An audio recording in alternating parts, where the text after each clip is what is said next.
دوستو یاد رکھنا، تگڑا اور مضبوط جوان پتہ کون ہوتا ہے؟ جس کی نظریں پوری طرح اس کے کنٹرول میں ہوں۔ یہ علامت جوانی ہے۔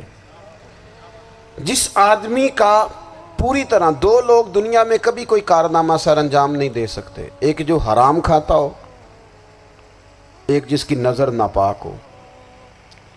محمد بن قاسم جب یہاں آئے تھے نا، تو ایک دن بڑے پریشان تھے، تو ایک بزرگ کہنے لگے آپ کیوں پریشان ہیں؟ کہنے لگے راجہ دہر سے مقابلہ ہے اور ہماری فوج تو سندھ کے رستے بھی نہیں جانتی، زبان بھی نہیں جانتی، لڑیں گے کیسے؟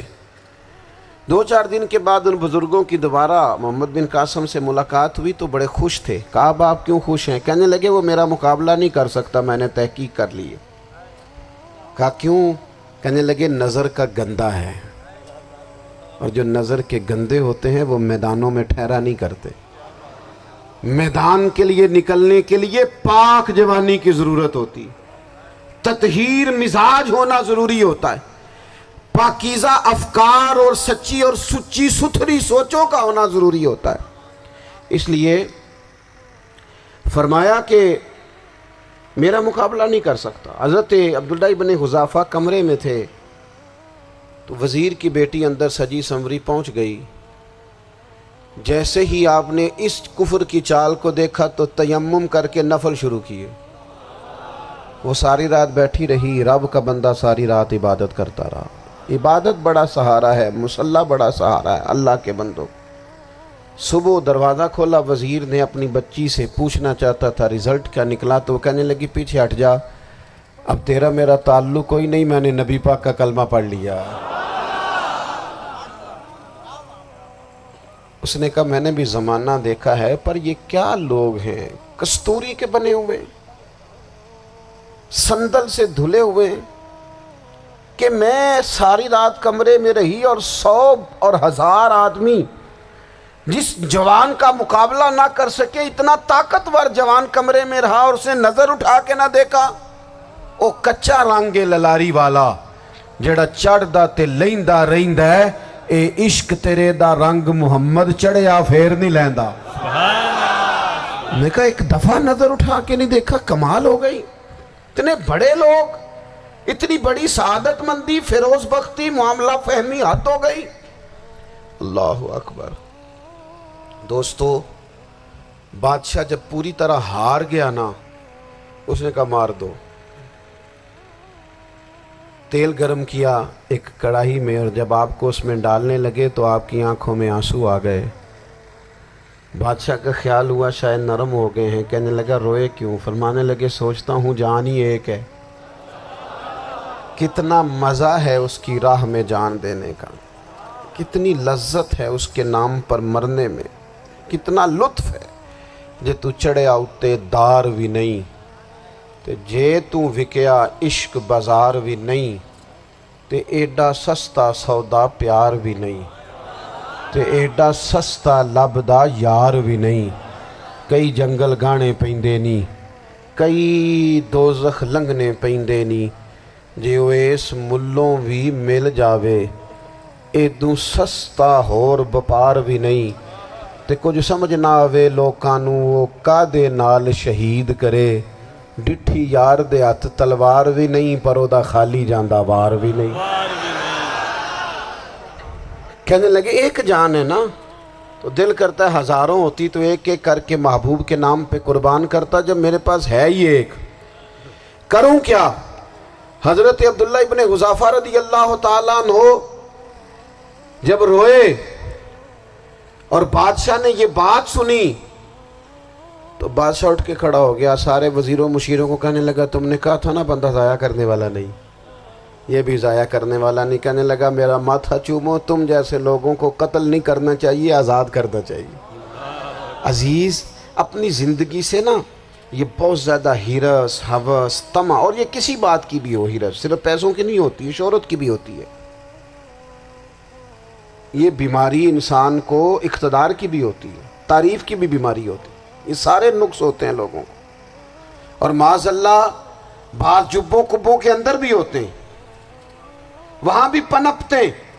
اپنی زندگی جب تک اس سادگی میں نہیں لاؤ گے جو رسول پاک نے عطا فرمائی ہے، جب لوگ آسانیوں میں پوری طرح الجھ گئے تو پھر وہ دور ہوئے اور کفر چڑھ گیا۔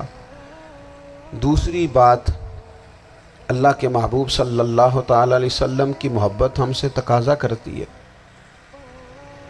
کہ ہم اس مشن کے لیے کام کریں جس مشن کے لیے رسول پاک نے کام فرمایا ہے۔ ہم سارے کام بڑے مضبوطی سے، سوچ سمجھ کے، تدبر سے، حکمت سے، تقاضوں کو مد نظر رکھتے ہوئے کرتے ہیں سارے کام۔ دین کے کام میں ہمارا مزاج نہیں ہوتا، او ہو جائے گا جی، آپ بسم اللہ پڑھیں جی، شروع کریں جی۔ آپ تقاضوں کو سمجھیں، چیزوں کو دبائیں نہیں، چیزوں پر غور کریں۔ کسی کے ذہن کی سطح پر سوال ابھرتا ہے، اس کا تسلی بخش جواب دیں۔ اپنی زندگی میں دین کے کام کے لیے اپنے آپ کو وقف کریں، اور دین کے کام کے بہت سارے پہلو ہیں۔ ہزاروں لوگوں کو قرآن پاک ٹھیک پڑھنا نہیں آتا، ہزارہا لوگ ہیں جو قرآن مجید کے مطالب سے آگاہ نہیں ہیں، دین کی بنیادی ضروریات سے لوگ نابلد ہیں۔ میں آپ کو کس طرح یہ بات سمجھاؤں کہ ہزاروں کی تعداد میں طلاقیں اس لیے ہوتی ہیں کہ مردوں کو طلاق کے مسئلے نہیں آتے، انہیں پتہ نہیں ہے کہ مجھے حقوق زوجین کے معاملے میں کیسے چلنا۔ ڈھیر سارے گھروں میں تباہی اس لیے ہے کہ تربیت اولاد کا دینی منہج ہمیں نہیں پتا۔ اپنا حصہ ملائیں دین کے کام میں۔ ایک آدمی کو اگر تو نمازی کرنے میں کامیاب ہو گیا، تیری زندگی بدل گئی۔ وہ دین بیزار لوگ جو ہمارے بیچ بیٹھ کے ہماری نوجوان نسل کو پگڑی اور داڑھی کا نام لے کے بنیادی طور پر دین سے دور کرتے، ایسے نوجوانوں کو دین کا پیغام محبت دے کر دین کے قریب کرنا ہماری ڈیوٹیوں کا حصہ ہے۔ ہمیں ذمہ داری کا احساس کرنا پڑے گا، ہمیں یہ خاص قدم اٹھانا پڑے گا، توجہ دینی پڑے گی۔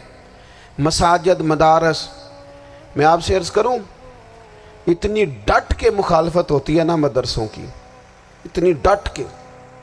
میں ادارہ چلاتا ہوں، اس کے چلانے میں جو مشکلات ہیں وہ تو ہم بتا نہیں سکتے آپ کو، اس لیے کہ میری قوم، میرا اس قوم سے تعلق ہے جو نعت خواں امیر کرنا چاہتی ہے، مدرسے نہیں۔ ہاں، نقیب خطیب پیدا کرنا چاہتی ہے، شعر و شاعری کی زندگی کو پروان چڑھانا چاہتی ہے۔ فقط ہمارا ان لوگوں سے تعلق ہے جو لاکھوں کروڑوں روپیہ محافل پہ لگائیں گے، اور قاری صاحب بیچارے اگر مسجد کا کوئی ہونے والا کام کسی وقت بتا دیں گے تو وہ بڑی مشکل آ جائے گی ان کے لیے۔ یہ کیسے ہو سکتا ہے، آپ نے یہ ڈیوٹی بتا دی؟ مدارس، اور جتنا اہم رول دین کو پھیلانے میں مدارس اسلامیہ کا ہے، اتنی زبردست۔ لوگوں کا خیال ہوتا ہے میری طرح کے لوگ شاید کام کرتے ہیں، ڈیوٹی کرتے ہیں۔ یہ 10-15 لوگ آپ کو نظر آتے ہیں جو آپ کو کہیں میڈیا پر یا ادھر ادھر ڈیوٹی کرتے، مخلص لوگ اپنی جگہ پہ، وہ بھی بڑا ہی کام کر رہے ہیں، جو میڈیا پہ آ کے بھی اخلاص سے اور درد دل سے کو دین کی، ان کی بھی کسی بات کی حوصلہ شکنی نہیں۔ لیکن ہزارہا اساتذہ جو مدارس میں بیٹھ کے پڑھاتے ہیں، جنہوں نے وہ سارے لوگ تیار، آپ سمجھ نہیں سکتے کتنا بڑا کام۔ حفظ کا استاد جو ہوتا ہے نا، اس کی ڈیوٹی 24 گھنٹے ہوتی ہے، فجر سے پہلے، اور اس نے بچوں کو اٹھانا ہے۔ تنخواہ تو ہم انہیں دینا نہیں نہ چاہتے جی، تنخواہ نہیں دی انہوں نے، ہمیں مولوی امیر نہ ہو جانا۔ مولوی نو تے سوٹ بھی 27ویں والی رات دے ہے تاکہ کدھر سوان کے عید والے دن پا نہ لوے، چونکہ 27ویں تو بعد تے درزی پھڑتا ہی کوئی نہیں، کیوں حضرت؟ ایسا ہی ہے نا، اس وقت تو نہیں نہ لیتا۔ تو ہم چاہتے ہیں مولوی ہماری مرضی کے ہماری طرح کا سوٹ نہ پہن لے۔ مدارس کی مضبوطی آپ یہ دیکھ لیں، یہ صلاح الدین ایوبی کا تعلق بھلا کس چیز سے تھا؟